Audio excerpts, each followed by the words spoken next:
All right. Good morning. I hope you enjoyed last night as much as I enjoyed, and we enjoyed. Let's start the second day.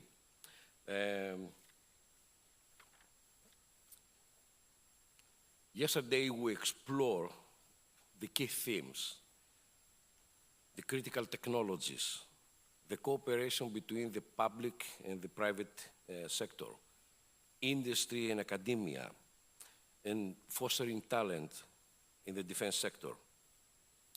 We step into very important matters like, for instance, how to increase the skills in the defense research, in industry, how we can inspire also new students, new people to join the defense industry and the defense research.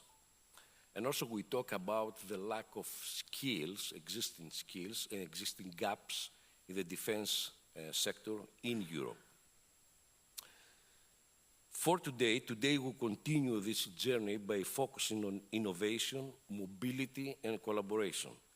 But to begin, let's witness the signing of Memorandum of Understanding between SEKPY and the Defense Industry Association of Hungary, which is represented by SEKPY represented by Mr. Anastasios Zozolis, who is president of SEKPY, and Mr. Robert Patzer, who is the president of the Defense Industry Association of Hungary. This agreement symbolizes the importance of international cooperation in strengthening the European defense skills ecosystems. Please join me to welcome Mr. Zozolis and Mr. Patzer for this significant moment.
Just 2 words. Good morning, dear Ambassador, Generals, distinguished guests, honorable participants, esteemed attendees, dear Robert. It's a privilege to stand before you today as we make a step further in fostering collaboration in the defense sector. The Memorandum of Understanding between SEKPY and Defense Industries Association Hungary represents more than just a formal agreement. It is a testament to our shared commitment to enhancing Europe's defense capabilities through collaboration, innovation, and skill development. In an increasingly complex global environment, partnerships like ours play a vital role in strengthening not only our industries, but also our collective security. By pooling resources and expertise, we send a clear message. European defense industry is built on unity and the talents of our people. I would like to thank Mr. Passner and the entire Defense Industry Association Hungary for their vision and commitment to this partnership, which sets the foundation for a dynamic collaboration that will strengthen our industries and serve the greater cause of European defense. Let us move forward with joint determination, knowing that through shared goals and close cooperation, we can bear extraordinary fruits. Thank you very much.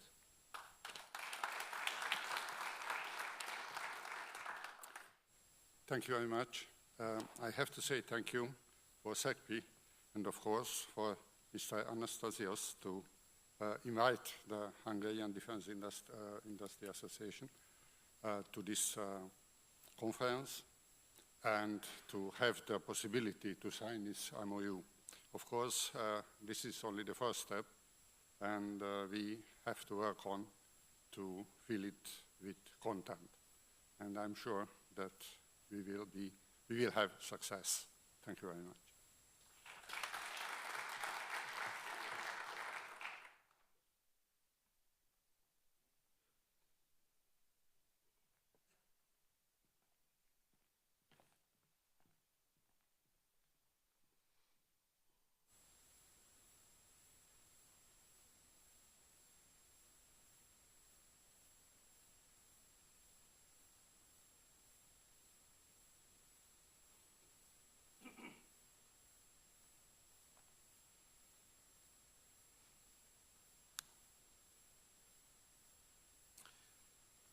General Dimitrios Skoupis cannot be with us today, although it was planned. The General Dimitrios Skoupis is the Chief of the Hellenic National Defense General Staff. Due to the visit of NATO Secretary, he is in Athens with the Minister. So we'll continue the program with the presentation of the Assets Plus project.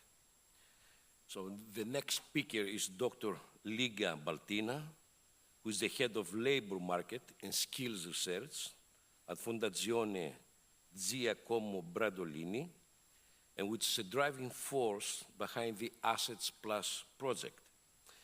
This initiative plays a very crucial role in identifying and developing the skills required for emerging technologies in the defense sector. Dr. Baltina's presentation will provide an overview of the project's impact on fostering innovation and enhancing workforce capabilities. Please welcome Dr. Baltina to the stage.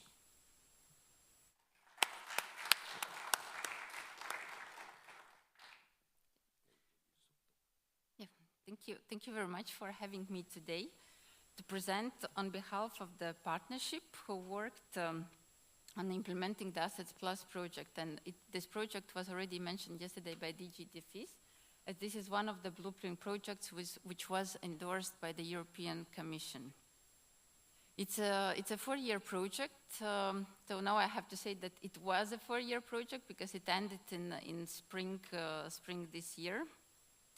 And this project was a great collaboration effort, as you see here on the slide, which brought together very diverse partnership of universities and training providers, industry stakeholders, research organizations, and also cluster entities whom we called enablers in this project from 8 countries. The project was also the member of the Pact for Skills, and we have ideas and willingness to continue after the project has ended now. And what was a great advantage of this project, that it really looked at the cross-disciplinary collaboration and brought very diverse expertise to the table, and to have a rather rounded approach to identifying and addressing the evolving needs of the sector. The main objectives of the project were first to identify and map emerging technologies. It was rather technology-driven approach we implemented, and map them with corresponding skills required for various defense-related applications.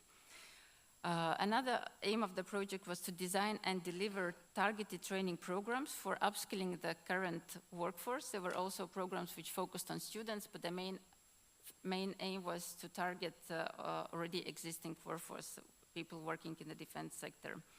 And we wanted also to develop approach to foster the engagement of new professionals who would be potentially equipped to navigate this dynamic technological landscape.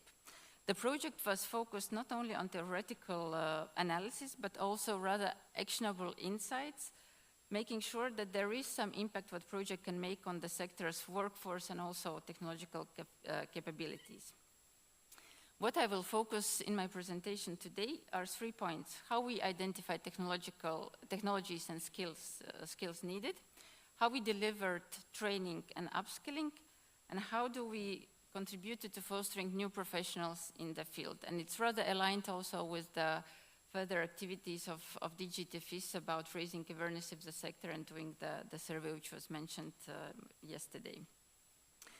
So the core outcomes of this project were focused on addressing the evolving skill needs of defense sector through a rather forward-looking approach.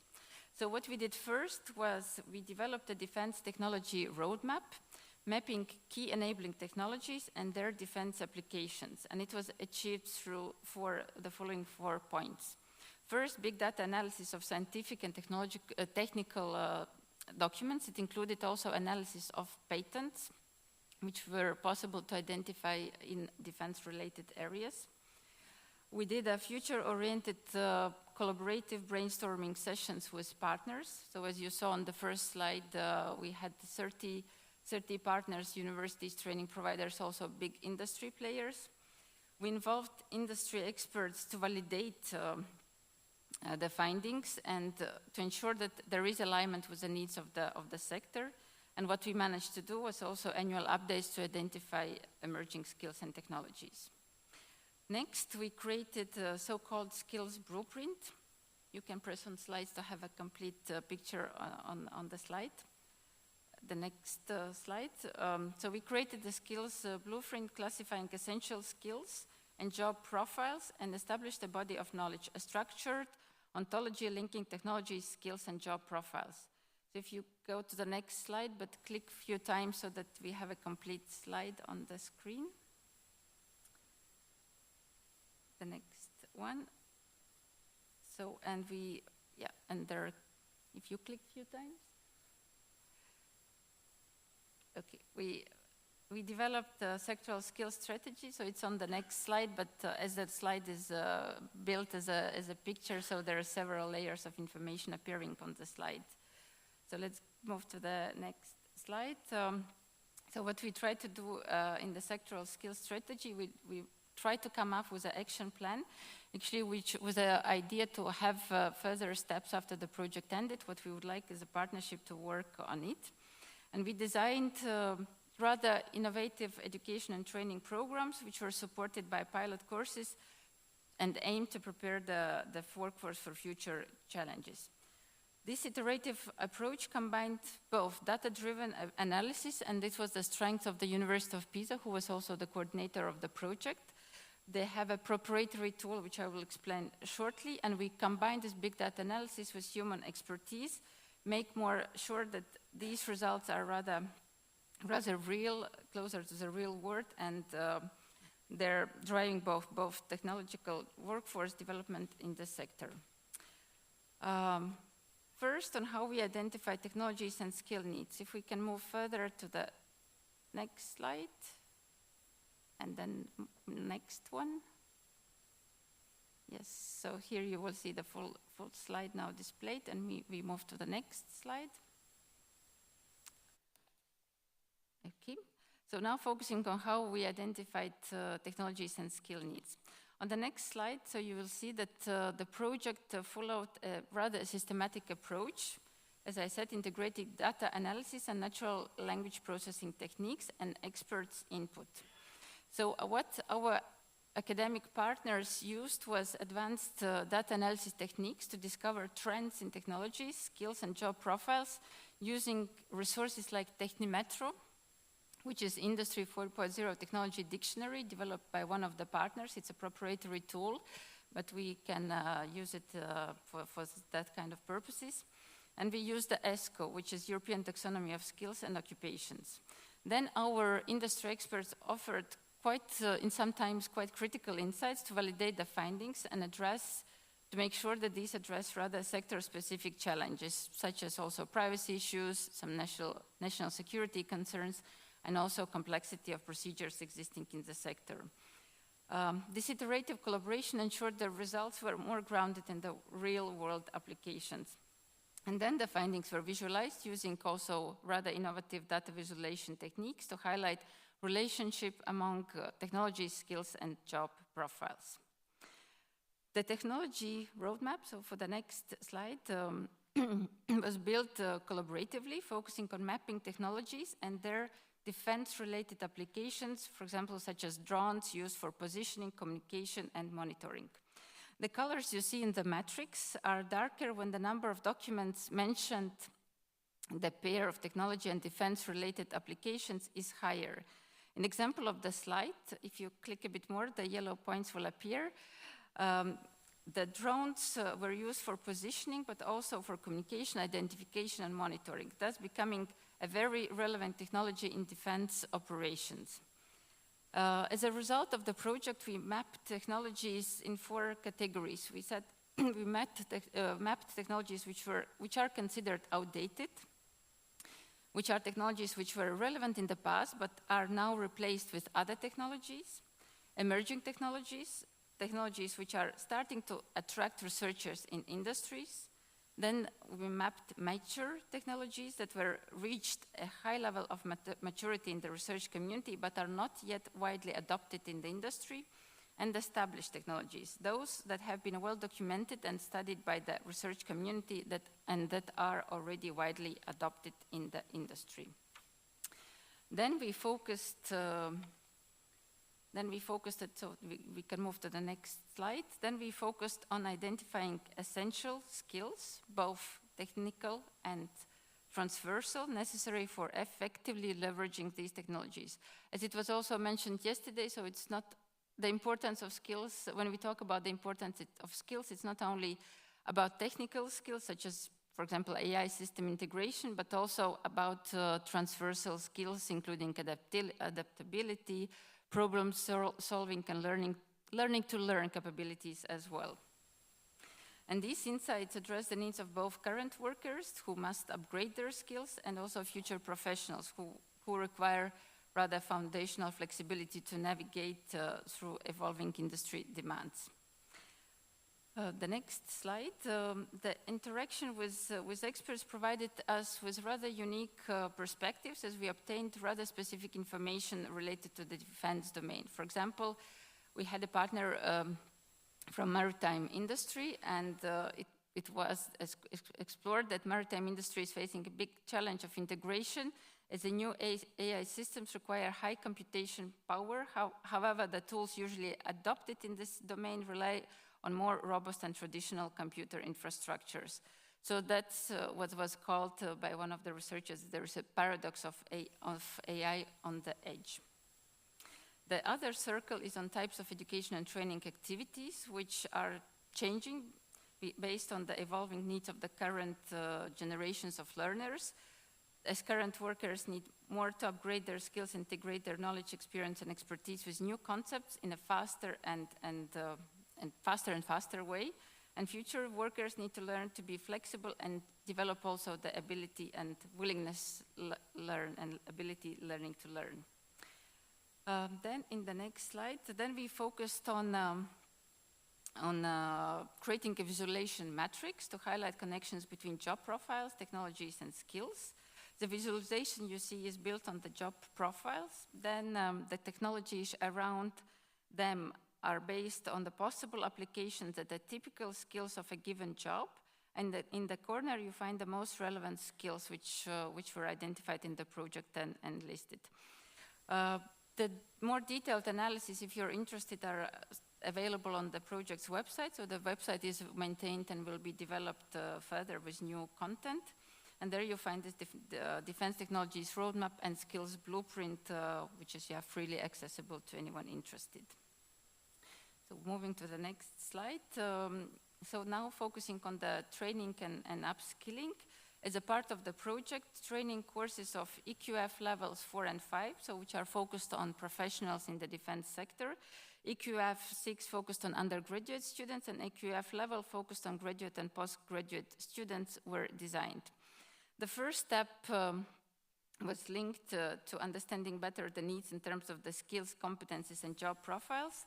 Then there was a selection together with industry partners of profiles for the design of the training courses, taking into account the skills and competencies related to the job profiles. As a result, the partnership developed, or let's say designed 40 training courses, and 15 were implemented as prototype programs on technologies linked to C4I-STAR, robotics, artificial intelligence, and autonomous vehicles and cybersecurity. So these were the technologies, the types of technologies the project focused on.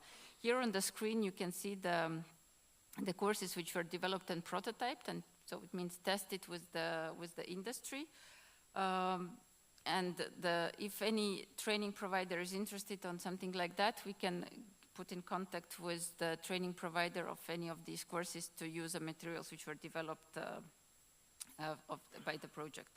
And one of the learning points was that the training programs should really take care of two primary groups. So the current workers who need quick and efficient upskilling to integrate new technologies in their expertise, and future workers. So the ones who still have to learn quite a lot and have a continuous learning.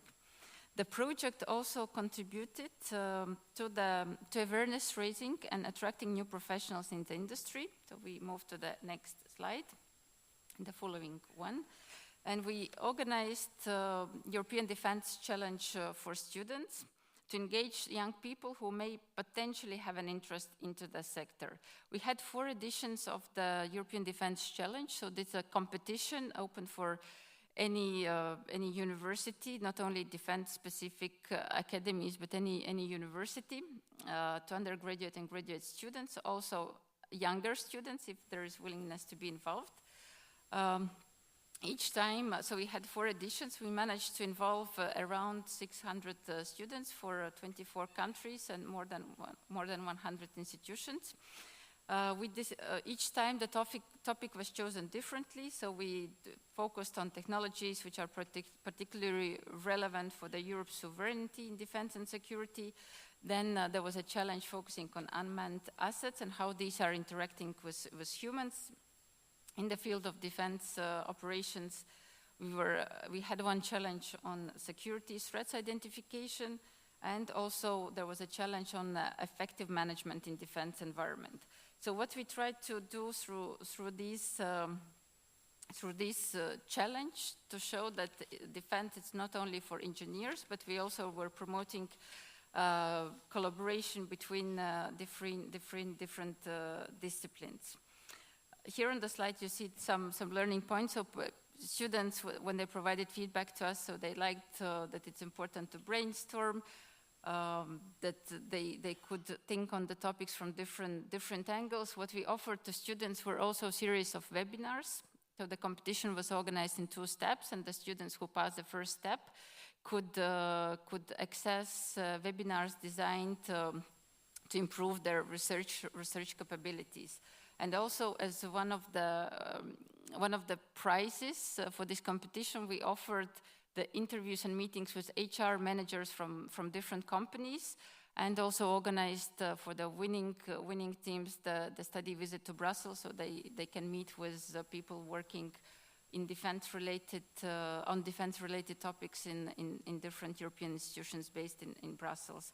Also, for the last edition, we managed to invite students to participate, actually to join and listen to the final conference of the project. So for the future steps, the partnership was big, so more than 30 partners from 8 countries. So there is a still strong interest to continue certain activities. What we want to do, and there is already continuous activities on implementing some of the prototyped training courses. There is a willingness to continue refining the technology road mapping, potentially under the framework of Technologies and Skills Lab for Defense, and expanding it potentially to aerospace and security. And we also want to, there is a partner working, bringing together education and training providers with the industry under observatory for qualifications. We have, and we are also continuing the implementing European Defense Challenge. So currently the fifth edition is hosted by the Royal Military Academy of Belgium. So there are still activities continuing after the project has been ended, as we see a great potential and a lot of efforts were already invested. And now we are setting up the ideas for either potentially new association or some kind of legal entity, so to be able to continue certain activities which were started in this project. Thank you very much. So I will be around today for any further questions. Thank you.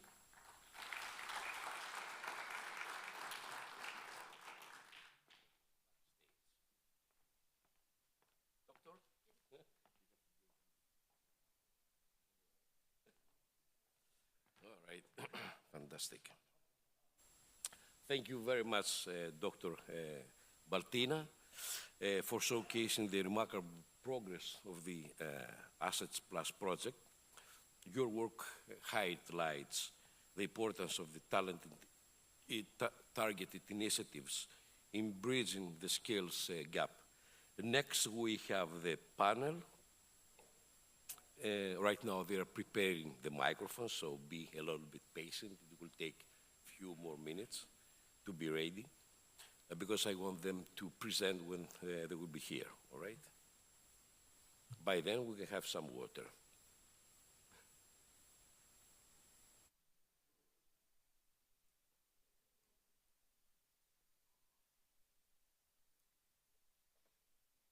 I think one gentleman asked for it.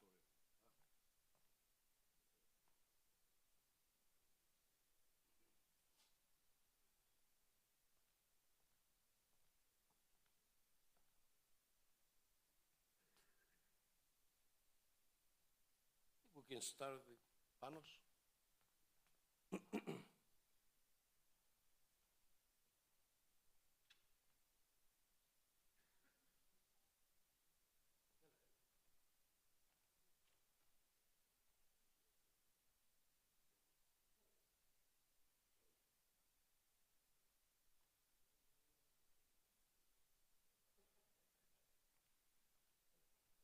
Ναι, ξεκινάω. So the panel is about the importance of skills in the defense sector, moderated by Dr. Panagiotis Hadjipavlis. This session features an outstanding lineup of panelists. First, Dr. Panagiotis Hadjipavlis. He is working in the Ministry of Defense in Cyprus, and he is the head of the Research and Innovation Department of the Ministry. Mr.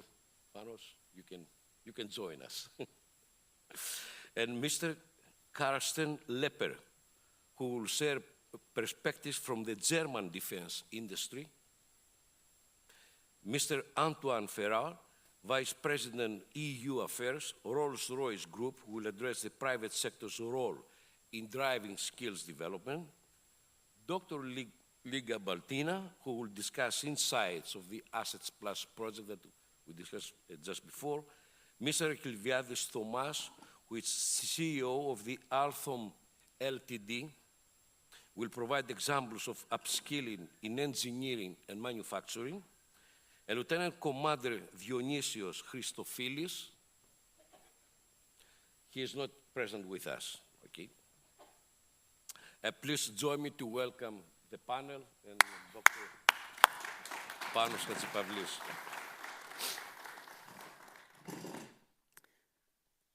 So, Dr. Hadjipavlis, dear Panos, dear friend, the panel is... One more, yeah. There's one coming. Okay, we are waiting for another one. Yes.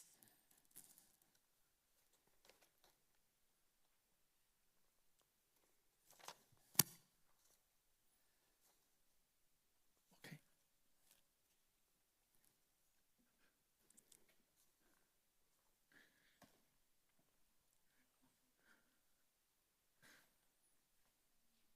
This is for you, the duration.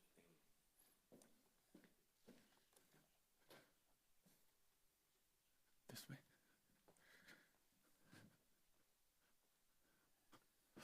Hello. Sorry, good morning.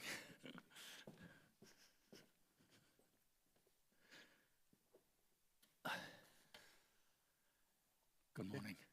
Good morning. My part, allow me to say a few words. Honorable Ambassador of Hungary, generals, defense attachés, distinguished audience. Firstly, allow me in my turn to extend a warm welcome to all the participants of this great event and to also thank the organizers for inviting me to be a moderator of this panel among esteemed experts in the field.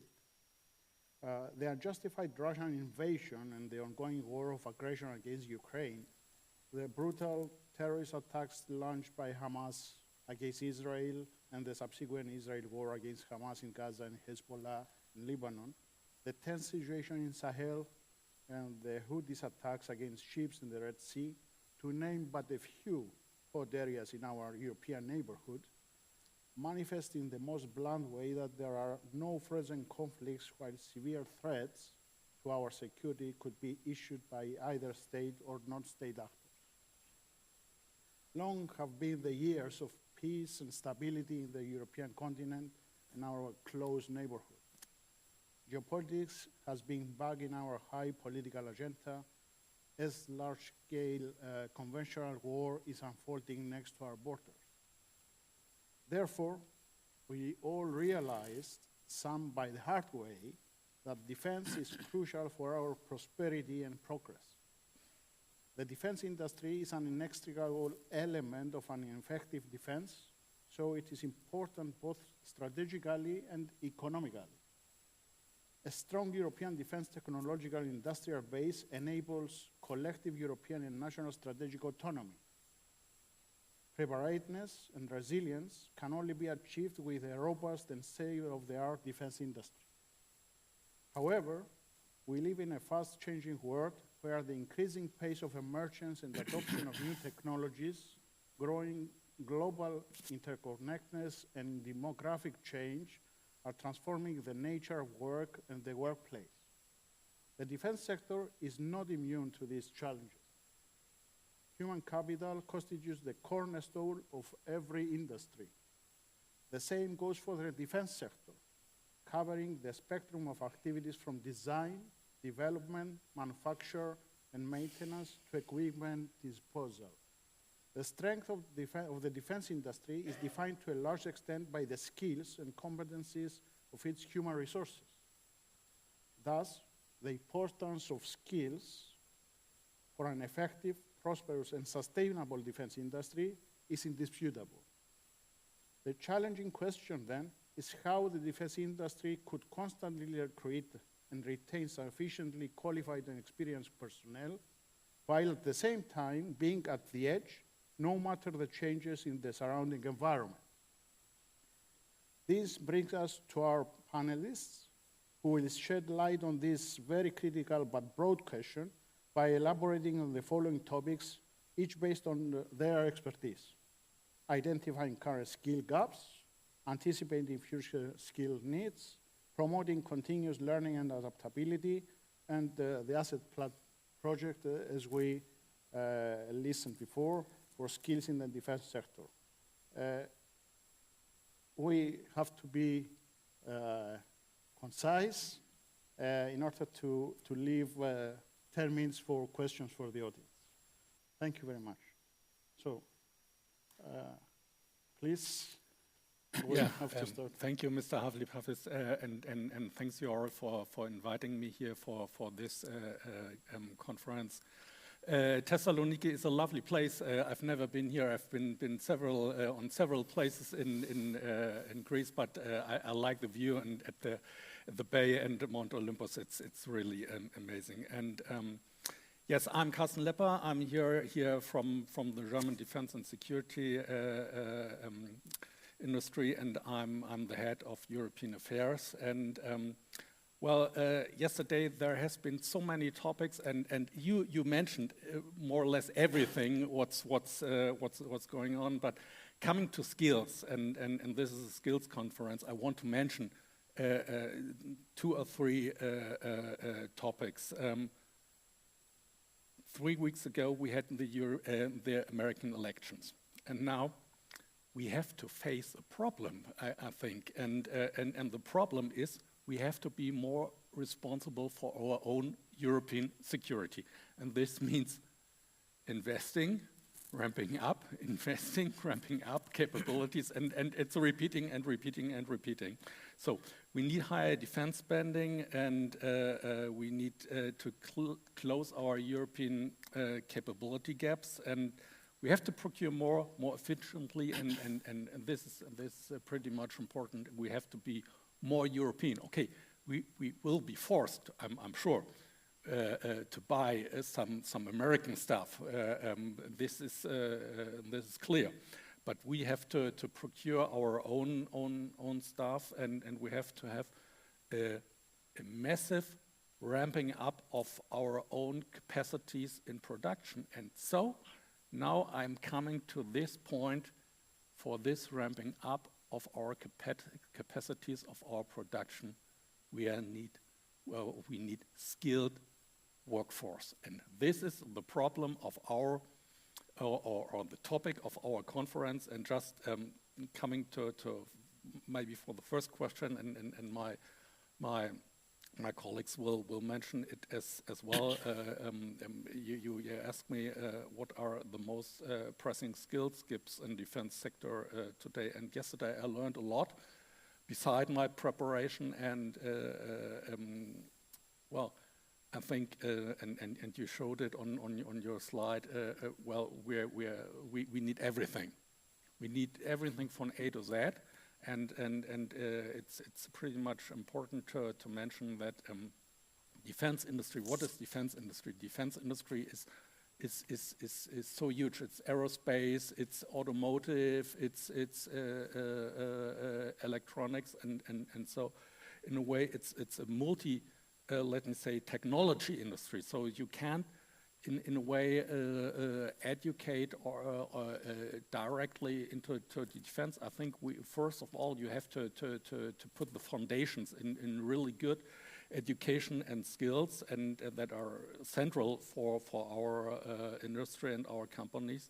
And as I said, we need it for production, for ramping up, and since 2.5 years, recruitment and education is the most important task for our companies. But to be honest, and on the one hand, this is a pity. On the other hand, and this is nice.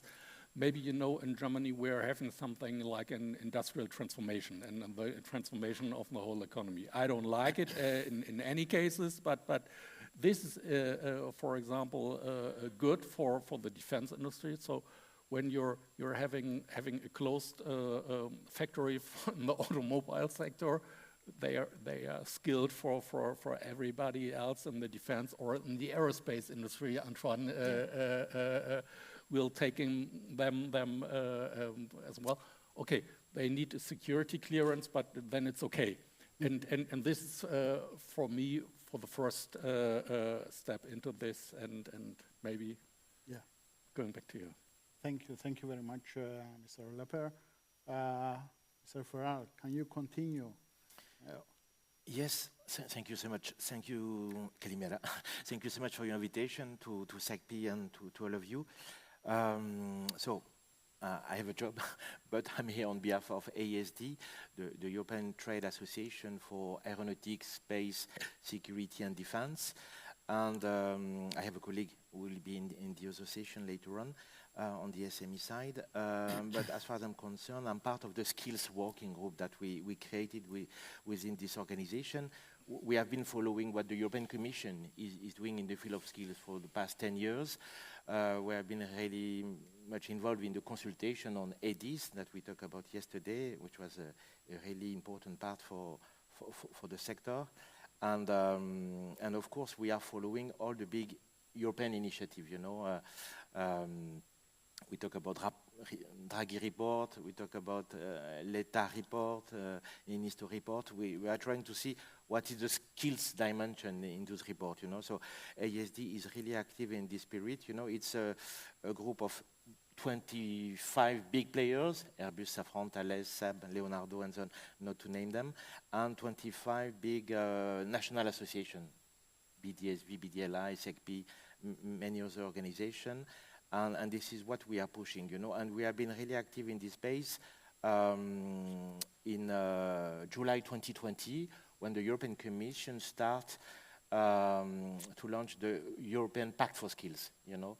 So what is the European Pact for Skills? So European Pact for Skills is as Christina mentioned yesterday, it's a commitment, you know, in some ecosystem, in the aeronautic, in the automotive, in the textile, in the digital world, to do something for people, you know. If we want to go green, if we want to go digital, we need people. We need women and men for that, you know. So the Pact for Skills is the hub, is the platform to meet, is the platform to do, to deliver, to think about what can we do together, you know. So all together, we created this Pact for Skills for aeronautics. The automotive was not far away, the semiconductor was not far away as well, but we decided to go first with at the really beginning, you know, and we created a strong commitment vis-à-vis the European Commission to tackle the issues 600,000 people by 2030. 600,000 people. So what did we commit to, you know? So we decided to commit on four levels. One is really strategic anticipation, strategic foresight. What can we do to share some understanding of the situation, you know, about demographic challenges, about migration challenges, about the demand, about the framework of Minister of Education and Training in various countries. So it was really, first of all, to think about the day after tomorrow, you know. First pillar, skill forecasting. Second pillar, it's upskilling and reskilling. What can we do to reskill the senior people inside the company? And what can we do to upskill the youngest generation, you know? So this is what we have been doing with Enter Training Center, with MOOC. We created some MOOC, with some apprenticeship initiatives, with some learning programs. We have been visiting some advanced manufacturing research center, you know, to look at. I was discussing with some colleague last night, what can we do if we create in the same platform, you know, if we invite SMEs, regions, startups, to think about what can we do on hydrogen, you know, hydrogen for automotive, but hydrogen for aeronautics. What can we do on materials, this kind of stuff, you know, to partner all together and maybe to use the competencies of someone in the automotive to take it in the aeronautic sector, you know. So upscaling, rescaling was really a priority for us.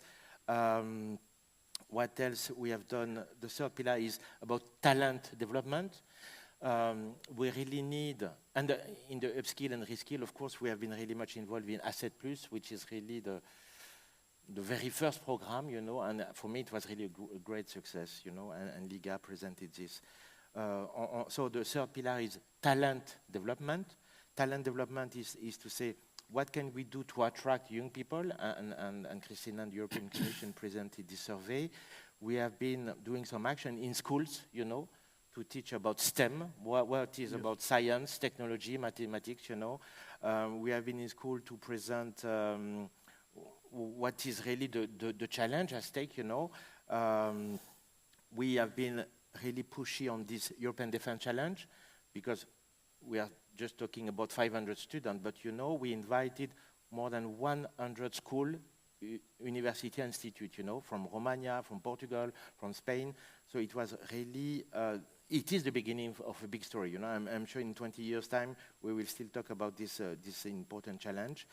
And maybe what we have been doing as well is to talk about aeronautic and defense, not in the capital cities. Of course, we have been doing some stuff in Bilbao, we have been doing some stuff in Toulouse, in Madrid, in Berlin, but as well in small towns, you know, to bring the information to the students, you know. Maybe the students, they didn't know what they were going to do, you know, but if someone is bringing the information, access to information is key, you know, to attract young people. So this was the third chapter, and to conclude with the final one is about cooperation with regions, you know.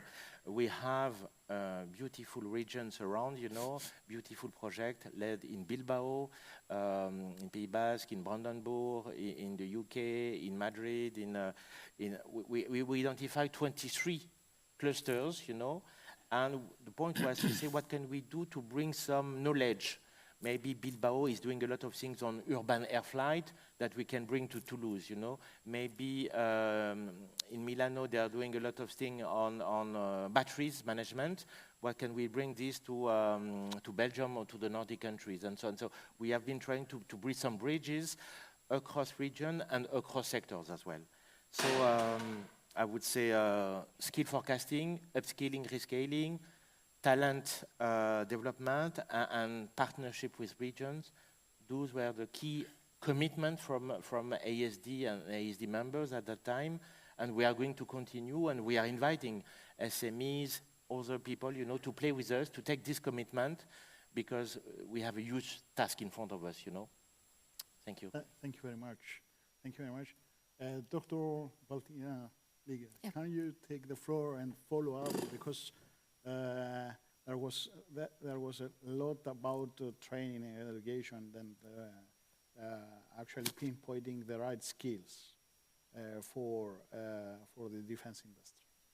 Absolutely.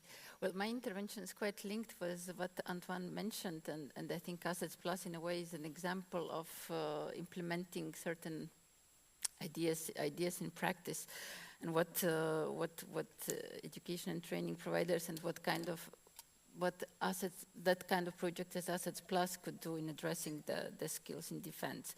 Well, first, as I was also showing in a presentation, you need to know what are the most pressing skill gaps in the defense sector today, but also be able to think of the near or midterm future. And that's not always that easy. If you ask companies what skills you will need in 10 years, it becomes quite a difficult question, because the companies, in most cases, they know what they need now, where is the lack, where they have difficulties to recruit today, and what they may need maybe in a few months. And when we had also some discussions with companies, I realized that this forward-looking approach could be also strengthened at the company level.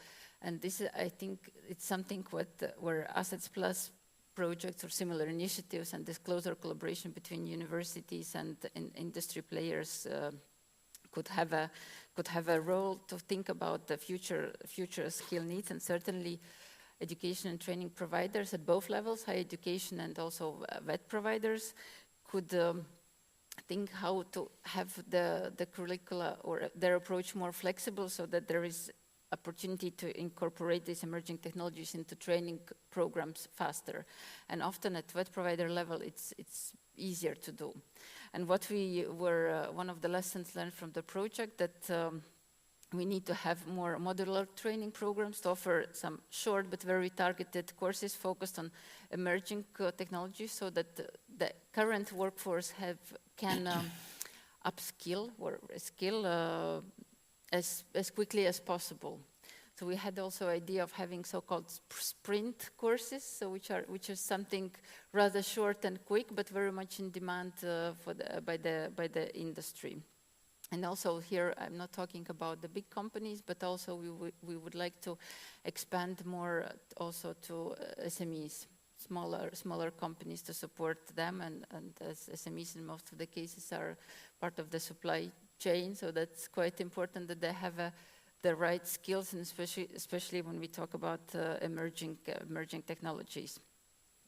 And another point what I would like to mention is about also providing new approaches to internship and apprenticeship models. So this is something where I think it's possibly not that broadly explored, especially in defense sectors, so that we could think of better how to engage students and young professionals through such kind of schemes as internships and apprenticeships. Also, what we realized that when we identify the skill needs, these are not always unique for defense sector. No, that's also other sectors are competing for the same skills: AI, machine learning, cybersecurity, additive manufacturing, quantum computing, etc. So that's where the question about attractiveness of the sector comes into the discussion. How companies from this sector can compete for the workforce with other sectors, and what is what different or more interesting can be offered? Is it more, bringing innovation faster, engaging students through that angle? Yeah, these are the main points I wanted to mention now. Thank you very much. Last but not least, Mr. Thomas, to elaborate on his experience from the private sector regarding skills in the defense industry. Yes, thank you. First of all, Kalimera to everybody, and I would like to thank also SEKPY and Ms. Abdoulis for the invitation. Thank you again. It's a good idea to have this kind of discussions. The gaps, in my opinion, the gaps will be widened because, first of all, as all of us mentioned yesterday and today, the human resources lack is quite big, and the problems what we see, what we saw in the past and we see for the future is that there is a very, very close club, this defense industry. So normally the big OEMs have to change a little bit their policy to allow also smaller SMEs to participate in this business. Otherwise, we will lose. This is my private opinion. We are in a lucky position. Altum is an engineering service provider. We have not so much time to explain what we are doing, but so in very, very fast. Our expertise comes from the aviation industry a long time ago. We participate in renewable energies, general engineering, and in maritime. Our relation to the defense is regarding our involvement in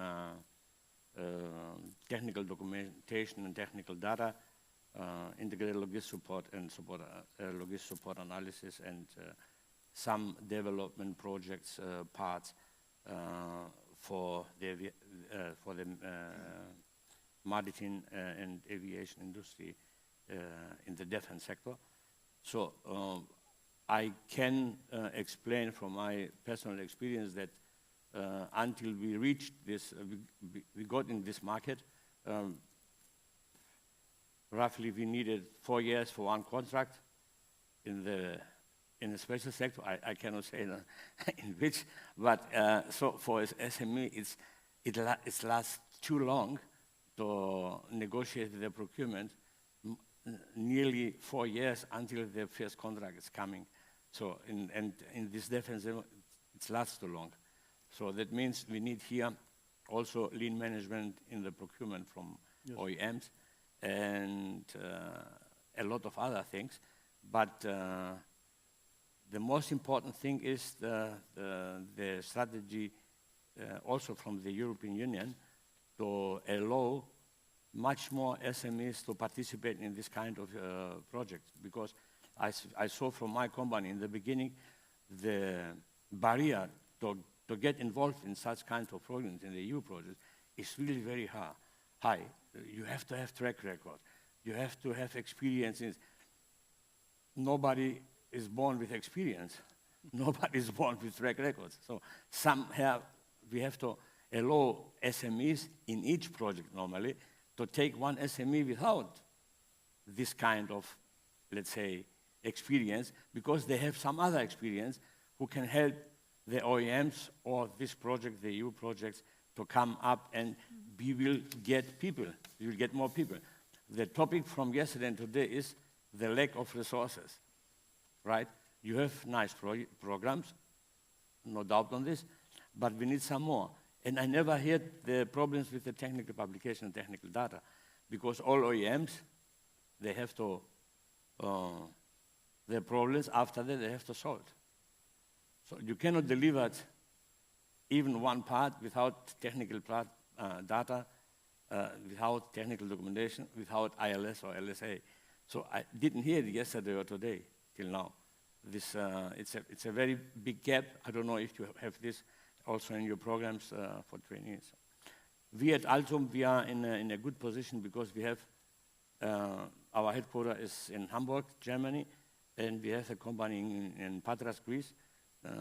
We are collaborating with, through universities there. We have a very close collaboration. Mostly all our engineers come from this.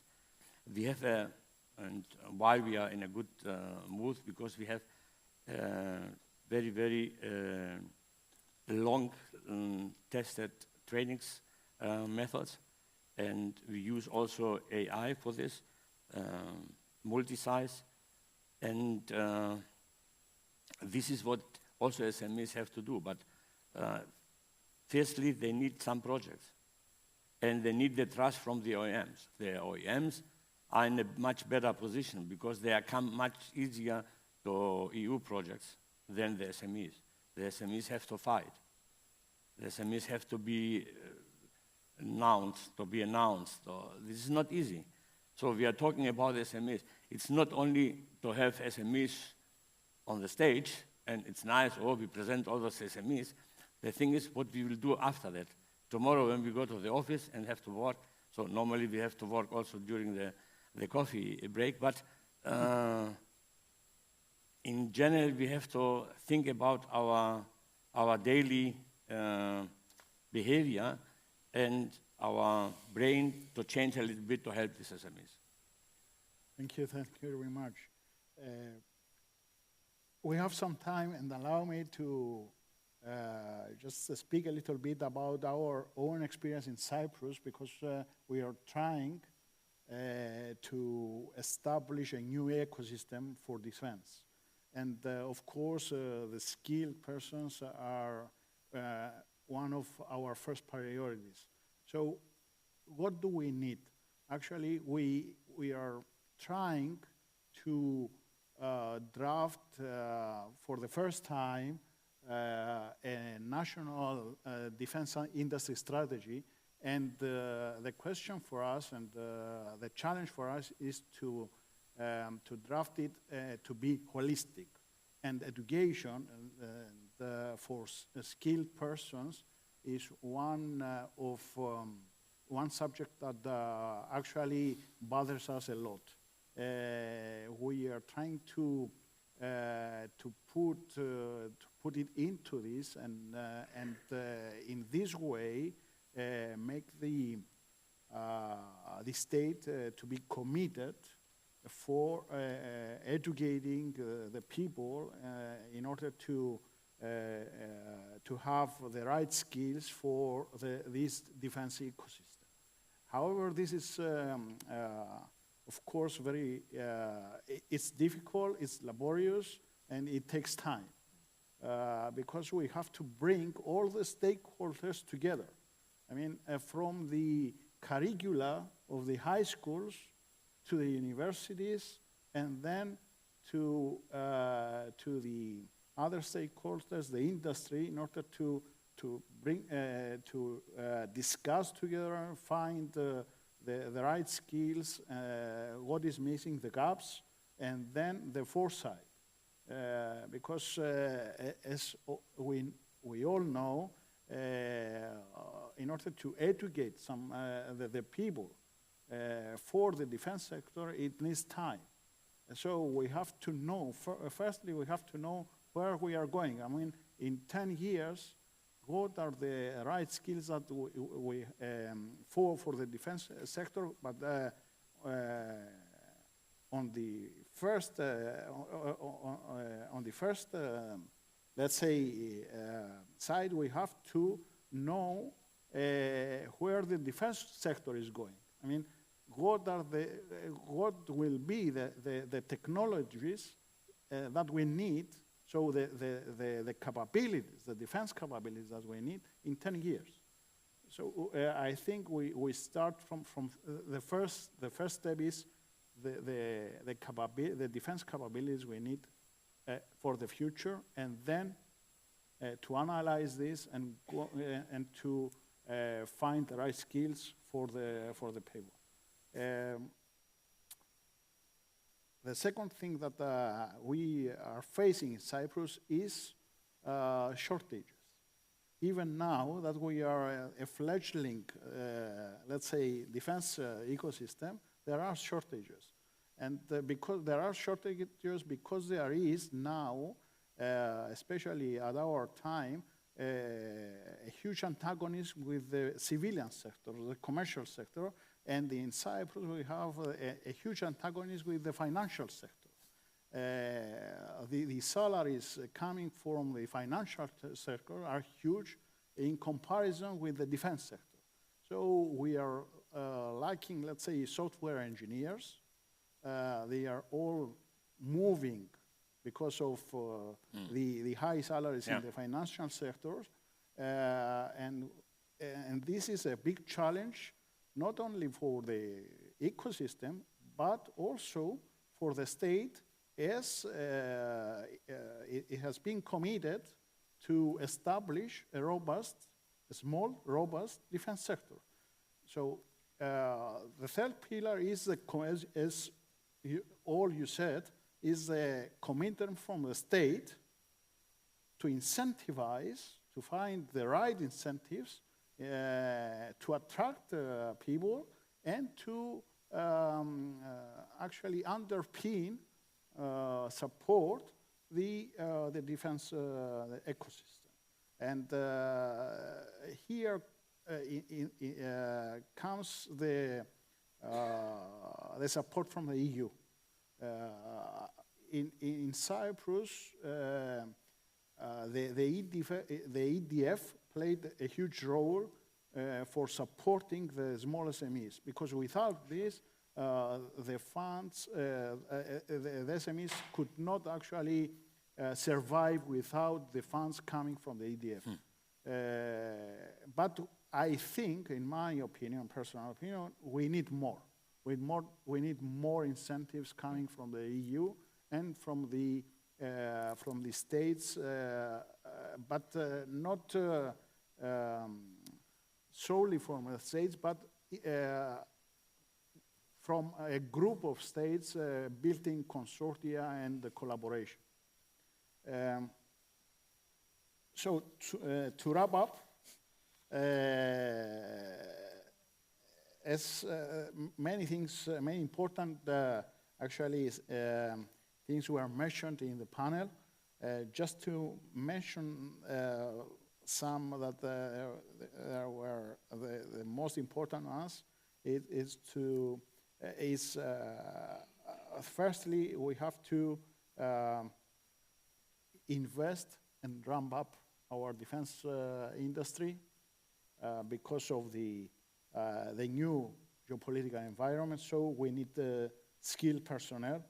The defense industry, as we all know, nowadays is a horizontal industry. It touches everything, every sector of the state apparatus.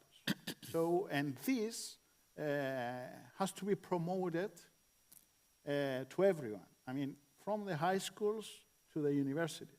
It touches every profession, actually.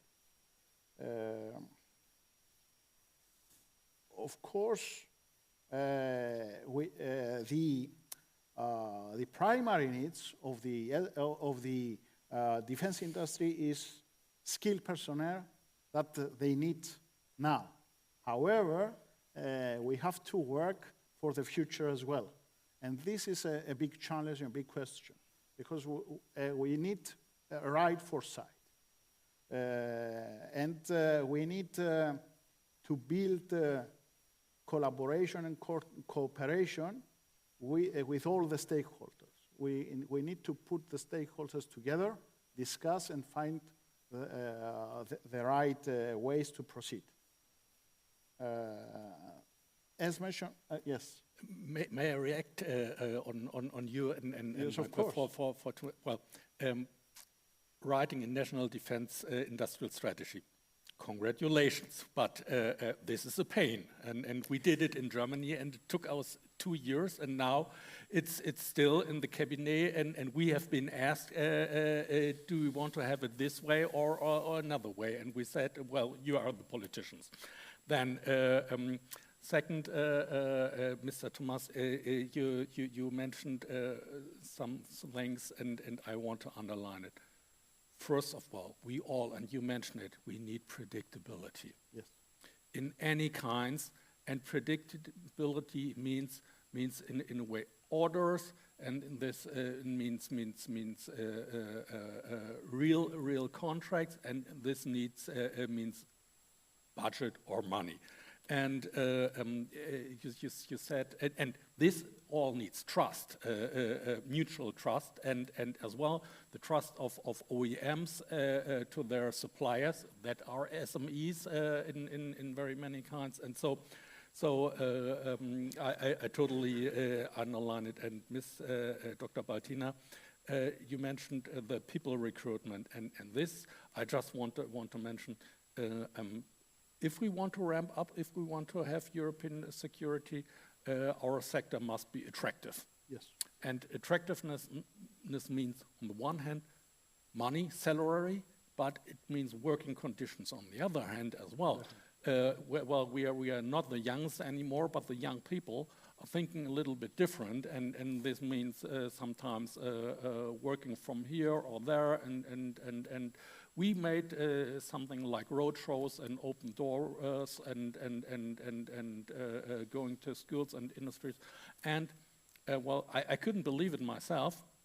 The image of our industry has changed. Yes. And it is attractive right now, and I do not want to bother you all here, but right now, most of our companies are having less and less problems to get attractive and recruiting people, and we are happy about this and happy to share our experience with you. Good. Thank you very much for your intervention, sir. Thank you. So we are ready to take some questions from the audience.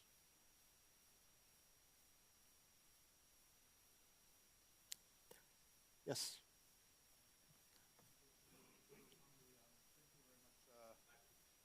For your panel discussion, I just brought some idea from me, and I have a question regarding, I mean, if we are talking about the horizontal issues that we are fishing in the same pod where there is less and less fish, how about the vertical issues? Do you think that the institutions like educational institutions, starting from the elementary school, is prepared for this kind of challenge, what the new technologies provides and brings us? I mean, there was a part of the, I mean, this particular time of the history provides a way higher pace of evolving technology and new technologies than any time before. I do have a feeling, since I do have a daughter 22 and a son 34, and you know, for me, is that the B part of the vinyl is turning now. So I'm not getting younger. I'm just using my, I guess, 10–15% of my phone capabilities. But I mean, we do have some expertise which we can share, and how we can, you know, give to the defense industry or whatever industry we are talking about. But are we addressing the real, I think, most important question, how we skill new generation to be skilled and reskilled during their life, and how we are preparing our kids to be fit for the new challenges? Thank you. Yes, thank you so much for your question. It's a good one.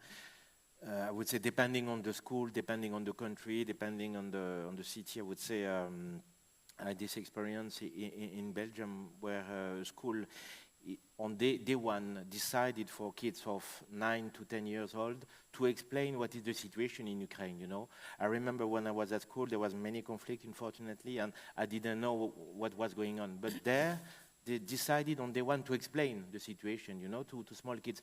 And then they realized that maybe it's about security, maybe it's about borders, maybe we need to protect ourselves, maybe it's about energy, you know. So they ask a lot of questions and positive questions. So I think if you start from the younger generation, you have a chance to go this way, you know. And I think in some Nordic countries, I think we talked about Finland yesterday, they have this cultural approach, you know.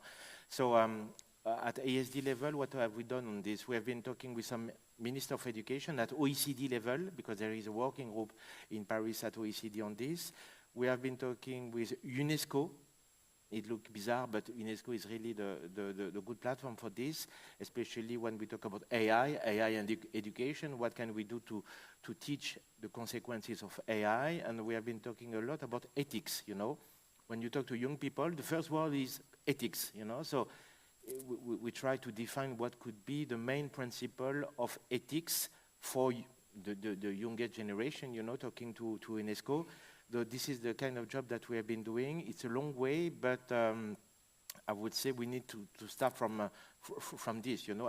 And when Liga mentioned this European Defence Challenge, we should start to look at 7, 8 to or 9 years old, you know. So together with ASD, we start a dialogue with junior achievement with the European Association in Brussels to think about what could be a demo for schools, a kit, you know, a digital kit.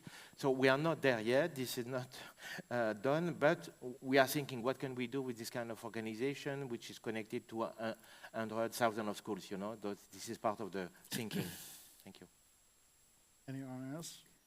I could certainly add and fully agree that the question of teachers and trainers is very central to this issue of addressing skill needs. And in many cases, it's very much focused on the initiative of the teacher to willing to find new methods to showcase interesting technologies. Any subject can be taught in a very interesting way, but there is often the lack of time, but lack of tools, methodologies available or provided by teachers.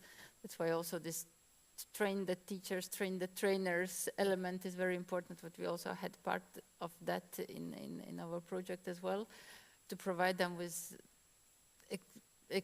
experience, tools, how to showcase, how to get children, pupils, students interested in any of the subjects linked to any of the technologies.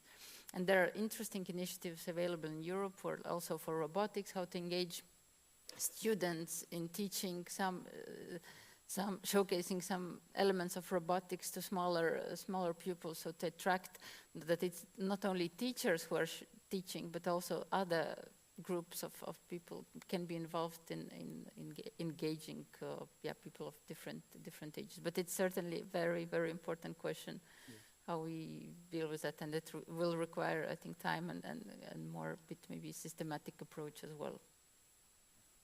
Thank you very much.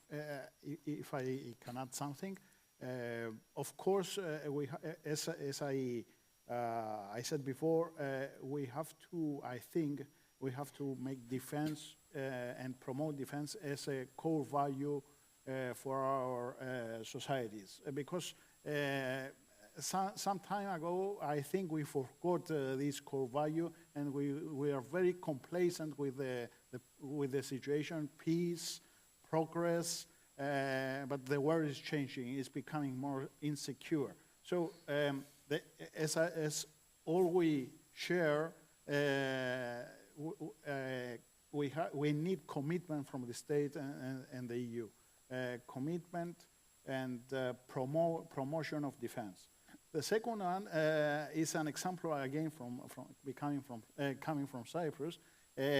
We started to participate as an MOD in some innovation exhibitions, and we promote the use of high technology by the Ministry of Defense.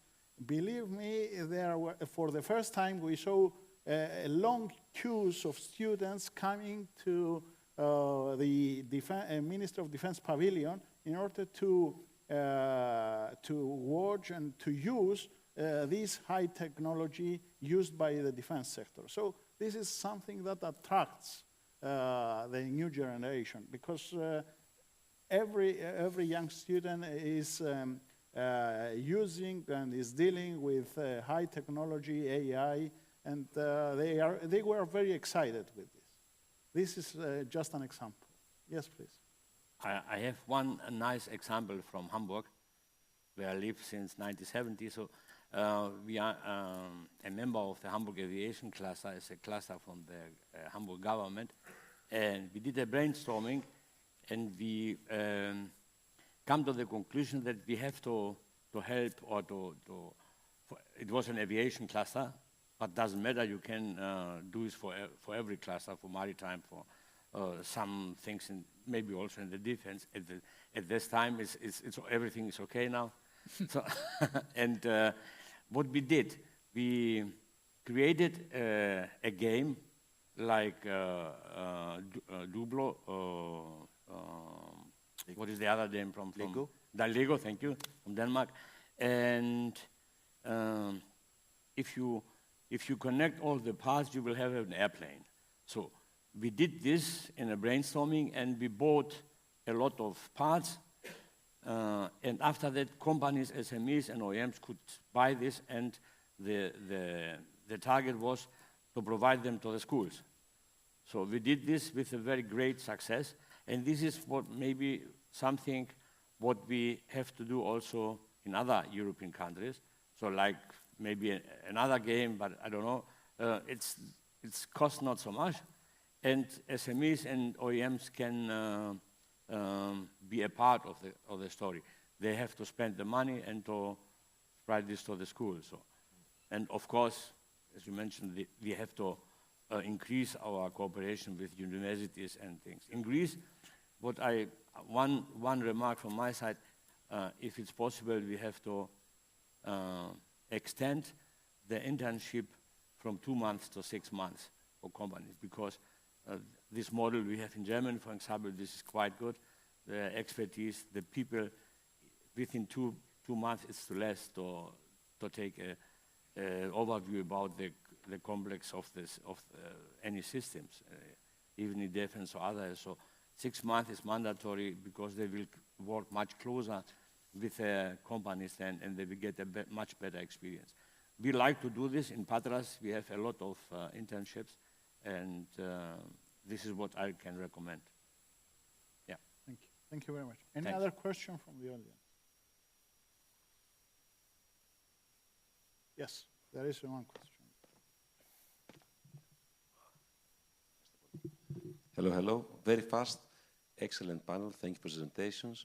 To be honest, I have so many questions for Liga, for each one, but I will try to keep it short because in my mind, this is a unique opportunity to unite the clans, to get aligned, get organized, and make a very short, to the point, milestone, internal-wise for future reference.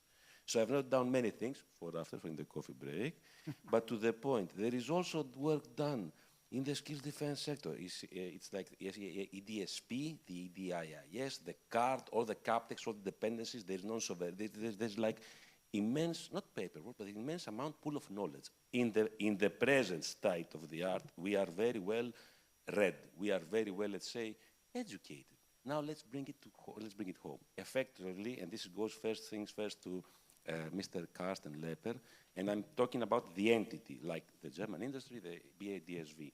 Officially, the case at hand is funding, skills, training, acquisition. We can talk about attractiveness, retainment of the peer personnel, etc., but first things first, funding-wise, because there is the Digital Europe, there is the Erasmus+, there is like the social fund, there are even the EDF, in theory, we can get there eventually for training the skills, the blueprints, the assets plus, and the work being already done.